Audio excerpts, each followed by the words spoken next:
2023 में यूक्रेन युद्ध के विध्वंसक होने की आशंका यूं ही नहीं जताई जा रही है। 10 महीने पूरे होते होते इस युद्ध में अब नए नए प्लेयर की एंट्री शुरू हो गई है। जो देश अब तक पर्दे के पीछे खड़े होकर लड़ रहे थे, हथियारों की सप्लाई और सेना का सहयोग कर रहे थे, वो अब खुलकर यूक्रेन युद्ध में शामिल होने की बात स्वीकार कर रहे हैं। ऐसे में 2023 में महाविध्वंसक विश्व युद्ध की आशंका जताई जा रही है। जिस विध्वंस का डर था, जिस बारूदी त्रासदी की घनघोर आशंका थी, यूक्रेन युद्ध के विस्तार को लेकर जो भविष्यवाणी की जा रही थी, जिस विश्व विनाश की आहट जोर जोर से सुनाई पड़ रही थी, अब कमोबेश वैसे ही संकेत मिल रहे हैं। यूक्रेन वॉर के 294 दिन पूरे होते होते जो दावे किए जा रहे हैं, वो तीसरे विश्व युद्ध की अनौपचारिक शुरुआत को पुख्ता करते दिख रहे हैं।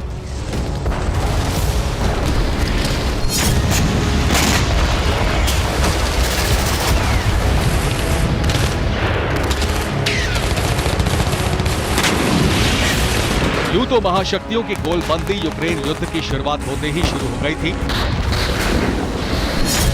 रूस और नेटो के बीच पौने 10 महीने पहले ही छद्म युद्ध शुरू हो गया था। मगर अब जो दावे किए जा रहे हैं, वो बता रहे हैं कि रूस यूक्रेन युद्ध में अब सीधे तौर पर तीसरे और चौथे देशों की एंट्री हो चुकी है। कौन है वे दोनों देश, उसके बारे में विस्तार से बताएंगे, मगर उससे पहले ये तस्वीर देखिए जो जापान सागर से आई है।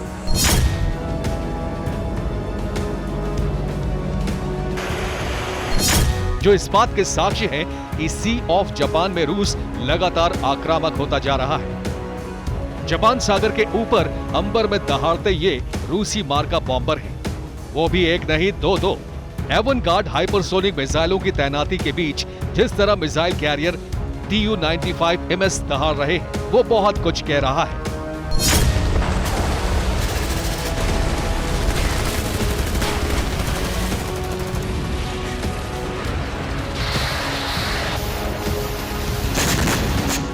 पूर्वी एशिया में यह तनाव तब है जबकि पूर्वी यूरोप पहले से तनाव की अति पर है।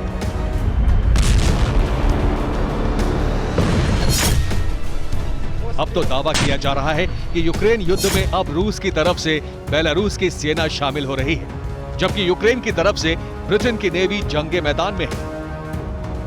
बेलारूस वो देश है जो युद्ध शुरू होने से पहले से रूस के साथ खड़ा है। अलेक्जेंडर लुकाशेंको आंख मूंदकर प्रेसिडेंट पुतिन के हर फैसले का समर्थन कर रहे हैं। रूस के पूर्व कमांडर बेलारूस के सैनिकों को ड्रोन चलाने की ट्रेनिंग दे रहे हैं, लेकिन ट्रेनिंग से आगे की खबर यह है कि बेलारूस ने अपने सैनिकों को फ्रंट लाइन पर जाने का आदेश दे दिया है।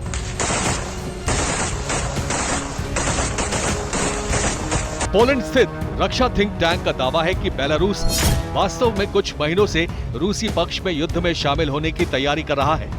हम इस संभावना से इनकार नहीं कर सकते हैं कि यह निर्णय लिया गया है कि बेलारूस युद्ध में शामिल होगा। नेटो देशों की इस आशंका के बीच बेलारूस के राष्ट्रपति ने अपने सैनिकों को फ्रंट लाइन वाला आदेश दिया है। हालांकि अभी कहा गया है कि बेलारूसी सैनिक पश्चिमी और पूर्वी बेलारूस में नेमन और बेरजीना नदियों पर पुल बनाने में मदद करेंगे, लेकिन पश्चिमी मीडिया का दावा है कि वो अब सीधे सीधे यूक्रेन युद्ध में उतरने के लिए तैयार है।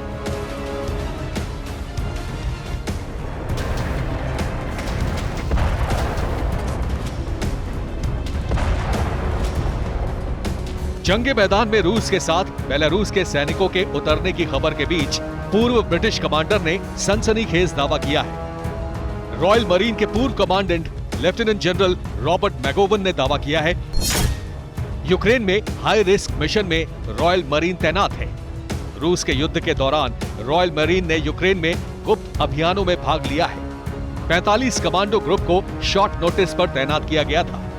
45 कमांडो समूह आर्कटिक युद्ध में माहिर है। 40 साल पहले फॉकलैंड्स युद्ध के दौरान पोर्ट स्टैनली की लड़ाई में शामिल थे।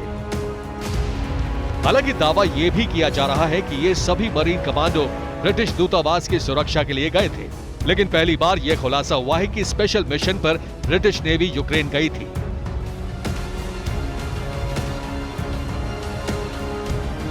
रूस बार बार ब्रिटेन को नेस्तनाबूद करने की एटमी धमकी दे रहा है। ऐसे में जब ब्रिटेन खुद अपने सैनिकों के यूक्रेन जाने की बात स्वीकार कर रहा है तो तनाव और ज्यादा बढ़ सकता है।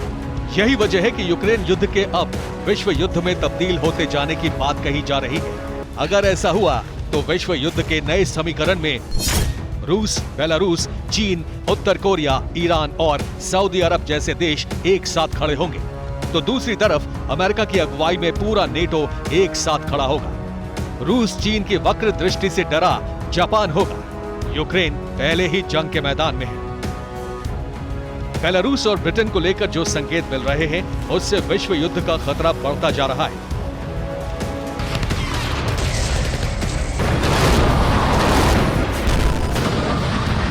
क्योंकि यूक्रेन युद्ध में ब्रिटिश सेना के शामिल होने का आधार रूस को मिल चुका है। रूस दावा कर सकता है कि अब भी ब्रिटिश सैनिक यूक्रेन में मौजूद हैं। इसीलिए कहा जा रहा है कि विश्व युद्ध की अनौपचारिक शुरुआत हो चुकी है।